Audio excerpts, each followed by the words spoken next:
Hey, well, we are backstage at the 4th Golden Plains and speaking with Jeffrey Lewis. Hey. Hey, hi, how are you in the tradition of Daniel Johnston? Well, doing well. Less soggy than I was yesterday. And very happy to see some sunshine. Excellent. You had a great sunshiny bit for your set. Yeah, it was perfect. Like magic, huh? Yeah. Do you enjoy playing to that crowd of people? Yeah, it's always kind of nice playing to those sorts of crowds because I imagine the vast majority of them have no idea who I am. So expectations are low, and it's nice to play to low expectations. Well, we could hear you nice and clearly. I was saying to people who hadn't heard your music actually that you want to really be able to hear the lyrics because they are such charming lyrics. Well, if that was coming through, then that's good. It's always a little tricky with festivals because you usually don't really get much of a sound check. You're just kind of jumping on stage and big spaces, so it can kind of go either way. But it sounded all right on stage. It sounded good from the crowd too. Now, had you heard of Meredith before you were booked to play on this? No, I played Melbourne before, but Meredith is new to me. What's your general impression of the Golden Plains Festival? It's a nice dressing room, and it's kind of nice that there's just the one stage, so that you're not kind of running around a whole area. Divided loyalties. Yeah, and having to decide who to see. It's like, that's what you're seeing? And seems like a nice crowd of folks. It's a festival that seems to really value its the pleasant atmosphere. Like there's not a lot of branding. People bring their own choice of booze, and they're not having everything prescribed for them. So it's very I don't see any big sponsor banners, which is cool. That's it. Like whatever you're selling. Yeah. So now I suppose given that you've got such a literary background, you actually wrote your thesis. You've done is it a PhD or a master's in literature? I could lie and say it's a PhD, but no, nothing so lofty. Just my regular college senior thesis. I was a literature major, but I've always been into drawing and making comic books, and then music sort of came a little after school. So it's kind of strange to me to be making, running around playing all this music. It wasn't something I ever intended on doing, but people seem to like it, and I like it, so far so good. And was it are you sort of fairly split evenly now between the comic book stuff and the music stuff, or? Well, they're both so different because music is, the comics just require me to stay at home and spend a lot of time alone, just hunched over a drawing desk, and music is so much more social, and there's the whole traveling aspect, and it's kind of a lot more, I don't know, they're sort of flip sides of, they're opposites in a lot of ways. But I do enjoy doing both. I feel like if I had to do either one all the time, it might drive me nuts. So I like having the balance. Excellent. Now, I was thinking about how your songs are often about kind of very intimate and, well, not even that. They're just very experiential and about the moment and looking very deeply at one particular moment. Does that mean you're generating songs all the time? It would be nice if I was generating songs all the time. I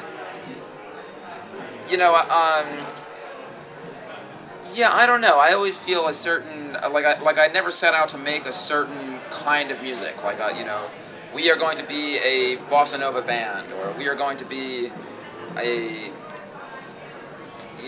reggae band, or a folk band, or a punk band. It's kind of like it all just kind of finds its way in there, and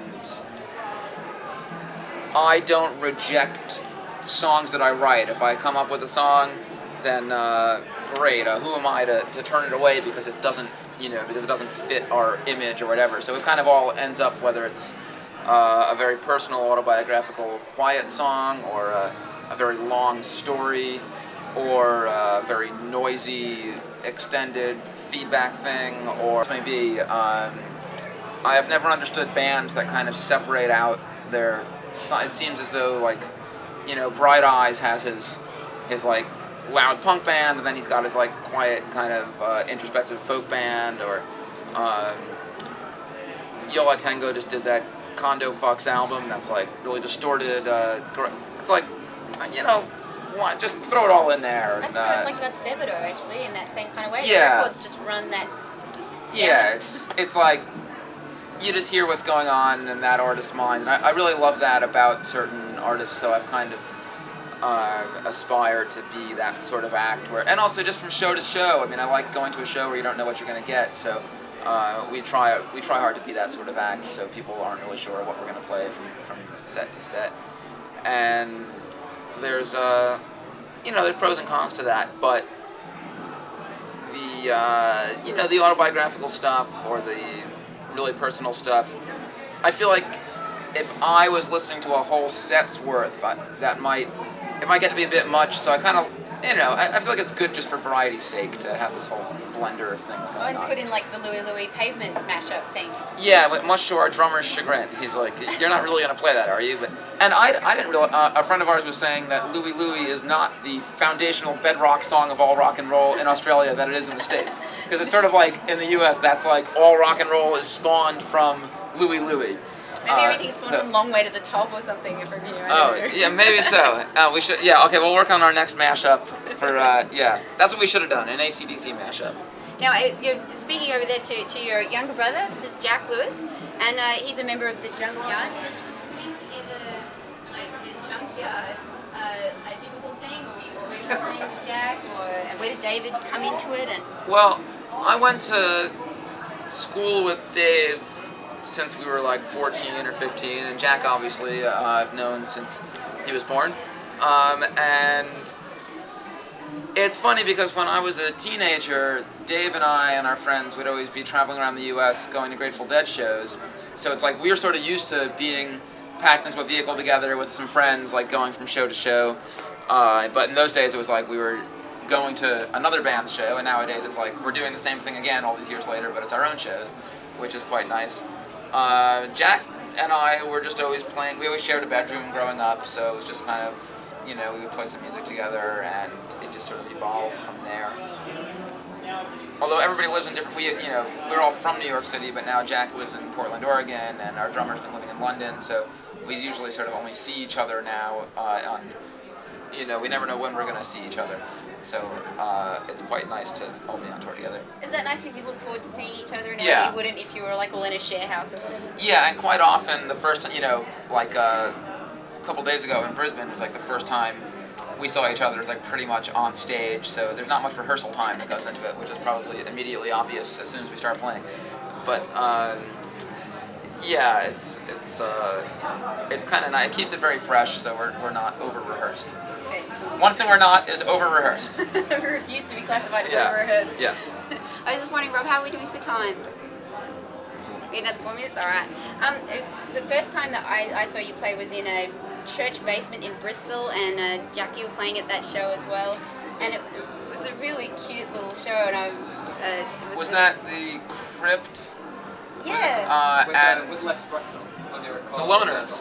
The Loners were and playing somebody that was show. like had tea and biscuits, like it was, Yeah, it was so cute. Bristol's got a lot of cool venues. I feel like a lot of times And we've a been great there. comic book store as well. Yeah, the the Here shop. Store. Yeah. Love that place. Yeah, great stuff. That and Magma. Yeah. Well, actually, our friend Chris, who drove us to the festival today from Melbourne, he used to live in Bristol, so that's sort of how we know him. And I didn't even realize he was living in Melbourne. I played Melbourne last year, and he came up to me afterwards, and I was like, Chris, I don't know what you're doing here.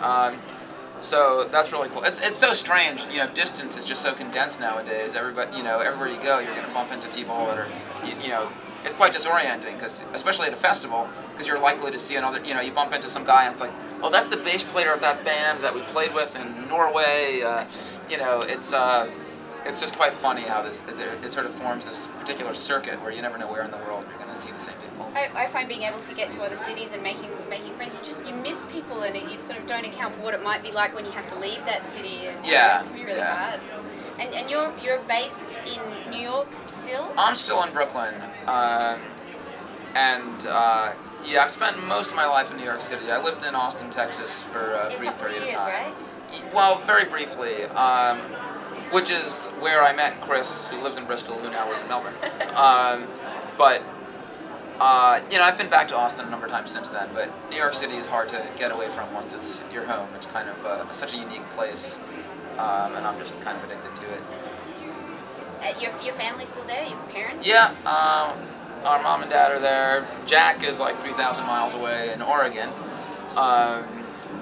but there's yeah, I don't know. I mean, a lot of people love moving to New York City. Like I'm jealous of all the people that grow up in like small towns and you grow up and like leave home and go to the big city. But once you grow up there, it's like, where are you gonna go? I think that's a lyric, isn't it? I would leave home and move to New York, but New York is where I'm from. Yes. See, that's the problem with writing autobiographical songs. There's no I know, point in saying it's anything. already, yeah. It's all in there. It's completely redundant. So do you think there's a song in your experience of playing at Golden Plains, maybe? The sun came out. It's true. Yeah. We saw Pavement. I got in a fight with Pavement backstage. There were some black Yeah. guys. Yeah. So we'll work on it. Plane almost crashed. Did your plane almost crash? Well, they were running out of fuel. It's like they couldn't land because of the hail. So, yeah, so the plane ended up going to Sydney and landing there, refueling, and then coming back. So it's been a little bit of an adventure. Now I was just thinking that you had a new record from you quite recently, right? The one with the rolled up sweater and the Yeah. bus, yeah? So are you recording a new album, or are you still making more stuff, or are you going to tour that one for a while? I'm sort of sitting on a giant pile of well, I'm not literally sitting on this pile of songs, but You look uncomfortable. in my at home I've got this like big pile of songs that I've recorded, and I can't really decide what to do with them. They're just kind of mostly home recordings, pretty lo-fi, some stuff with the band, some stuff solo.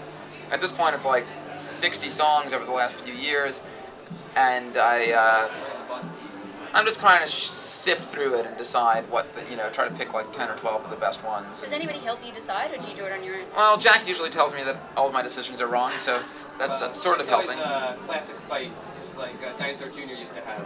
Barlow wanted more of his songs on the album. I always want more of my songs on the album. Are you writing songs too? Yeah. We do have an album coming out this week, I guess. What's today? Yeah, in a couple days. The Bundles, which is Jack and I and Kimya Dawson of the Moldy Peaches. It's a bunch of songs that we all wrote together. I hadn't realized that you'd actually done stuff with Kimya Dawson, because some people that I've talked to have confused you with Adam Green. I mean, this is not the same thing at all, you know. They're like, I thought he's much better looking in the photographs. Yeah, we've done a bunch of stuff. I mean, we've known them for many years. We sort of started out playing the same open mic night in New York, about 10 years ago. I have a rap band with Adam Green, but it's so far, it's been heard by like 3 people, and it's probably better off that way. The Mosquito one's a winner, I don't know. Well, that's my own personal. I have a secret rap career that remains secret for a good reason. Well, I think we're running out of time, so we'll say goodbye, and thank you very much Cool. Well, for thank you. talking to us. Bye. You just film each other, it'll be like a Mexican standoff.